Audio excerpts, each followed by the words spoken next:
Dito, tignan nyo ha. Nakikita nyo pa lang dito mga idol. Kakaiba tong taong to. Bigla na lang siya pinagtitinginan ng mga tao kasi lumingon siya rito pabalik. Like a beautiful animal. Tapos ayan. Siguro itong mga tao na to napansin na namumula yung mga mata niya.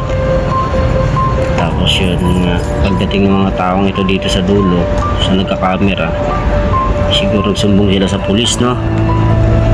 Maya maya ayun dyan yung pulis. Ayan, lalapitan na siya dyan. Habang nilalapitan siya dyan, kinumpronta siya, tinanong siya kung anong ginagawa niya.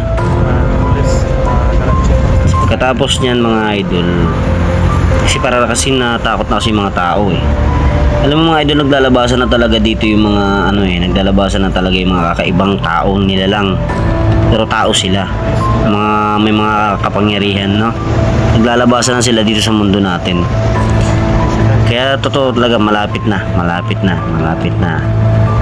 Or baka nandito na nga ang Diyos, di lang natin alam. So kasi yung isang nakita doon na sa rally na kamukha ni Papa Jesus, diba nandun sa rally. Tapos nung nag-ano sa Cebu, nakita rin siya doon. Nakakamangha na talaga. Tapos yung binabalita sa airport, no, yung babae na wala naman sa passport niya, wala naman doon sa lahat ng buong bansa natin, wala doon, walang record doon. So ayan mga idol, nakakaano na talaga, nakakamangha na ang mundo natin, no. Isa-isa na sila naglalabasan dito sa mundo natin. So ayan mga idol, kaya kung napanood mo tong ang video na to, paki-share na lang mga idol, no. Pa-share at pa-like na rin at pag-comment ka na rin kung hanggang saan nakarating ang video natin. So yan, hanggang doon lang mga idol. Babush. Tapusin lang po natin ha. Okay. Nung ito nga mga idol, nung kinausap na siya, so yan, nawala na, naging normal na yung mga mata niya, no. Naging normal na. So hindi niya napansin na namula yung mata. Pagsimula nung lumapit yung mga pulis, no. Kaya, so kung mapapansin nyo yung mga tao yan, nagtitinginan yan, kinukumpronta siya ng mga kapulisan natin.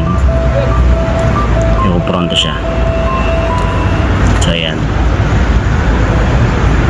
wala talaga oh. Tingnan nyo mga idol, nakapagtaka na talaga ang mundo natin. Talagang maraming katanungan na hindi masagot-sagot ng mga eksperto. Ano? Talagang kahit pulis siguro kinikilabutan dyan. Yung isa nga dyan, nakahawak lang lagi sa baril oh. Kasama yung pulis. So yung mga idol, hanggang dun lang.